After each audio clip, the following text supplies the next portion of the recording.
সিলেটের বিশ্বনাথে একটি দৃষ্টিনন্দন মসজিদ নির্মাণ করা হয়েছে।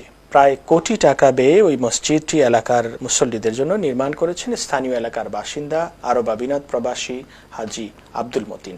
বিশ্বনাথ থেকে আমাদের সহকর্মী এমদাদুর রহমান মিলাদের পাঠানো তথ্যচিত্রে দেখুন বিস্তারিত। বিশ্বনাথ উপজেলার দেওকলস ইউনিয়নের রাজারবাজার সোদপুর এলাকায় প্রায় কোটি টাকা ব্যয়ে একটি দৃষ্টিনন্দন মসজিদ নির্মাণ করেছেন আরব আমিরাত প্রবাসী হাজী আব্দুল মতিন। তিনি নিজ অর্থায়নে 14 শতক জায়গা ক্রয় করে হযরত আবু বকর সিদ্দিক রাদিয়াল্লাহু তাআলা আনহু জামে মসজিদ নামে এলাকার মুসল্লিদের নামাজ আদায়ের জন্য ওই মসজিদটি নির্মাণ করেন। মসজিদের নির্মাণ কাজ শেষ হলে জুমার নামাজ আদায়ের মধ্য দিয়ে মসজিদের শুভ উদ্বোধন করা হয়। নামাজের পূর্বে আমন্ত্রিত অতিথি হিসেবে আলোচনা পেশ করেন তরুণ ইসলামী বক্তা মাওলানা জালালউদ্দিন হেলালি। আমাদের প্রত্যেকের উচিত ইবাদতের ঘর যারা নির্মাণ করে সাহায্য সহযোগিতা করতাম, না হয় নিজে করতাম, কমপক্ষে বুদ্ধি পরামর্শ দেওয়া এই সাহায্য সহযোগিতার মধ্যে আমরা এগিয়ে থাকতাম। তো ধন্যবাদ জানাই যারা এগুলা করেছেন।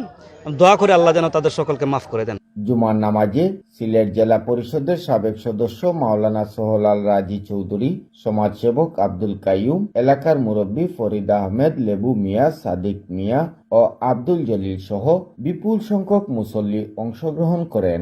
আমরা দেওকলস ইউনিয়ন সহ এই সোদপুর বা রাজারবাজার সহ পুরা ইউনিয়নবাসীর পক্ষ থেকে যে শুকরিয়া আদায় করছি যে ব্যক্তি প্রবাসে থেকেও এই এলাকার সর্বসাধারণ জনগণের জন্য চিন্তাভাবনা করে এই সুন্দর দৃষ্টিনন্দন একটি মসজিদ, আল্লাহর ঘর মসজিদ উপহার দিয়েছেন সাধারণ জনগণকে।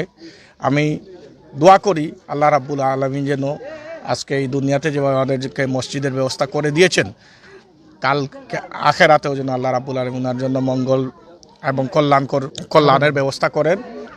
এই মসজিদটা অত্যন্ত জরুরি এই কারণে, একটা বাজারের পাশে, চতুর্দিকে রাস্তার একটা মোড়, এখানে মসজিদটা জরুরি।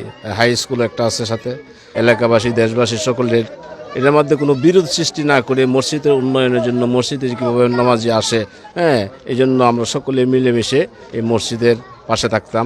প্রত্যেকটা মসজিদই যেন আবাদ হয়ে যায়, এই জন্য আমরা চেষ্টা করতাম।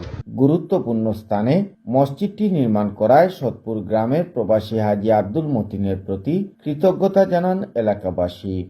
এই মসজিদ সকল লাগে উন্মুক্ত, সকলে নামাজ তাকরি লাগি বাধা আপত্তি নাই। আমরা এই মসজিদ ভাইয়া খুশি হয়েছি, আমরা তান লাগি মন থেকে দোয়া করি আর আল্লাহ তানি নেক হায়াত দান করতা এবং তানির আত্মীয় স্বজন আল্লাহ যারা মারা গেছেন তারা আল্লাহ মাফ করে দিতা। ওনার জন্য আমরা সকলে দোয়া কামনা করি, আল্লাহ যাতে ওনার হায়াত বৃদ্ধি করেন এবং পরিশেষে আমরা যাতে সহি সালামতে এই মসজিদে নামাজ আদায় করতে পারি। আল্লাহ তাআলা তখলরে তৌফিক দেখ, এই মসজিদে নামাজ পড়তাম আর মসজিদে নামাজ পড়ি জীবনটা কাটাইতাম। এমদাদুর রহমান মিলাদ, এনটিভি ইউরোপ, বিশ্বনাথ।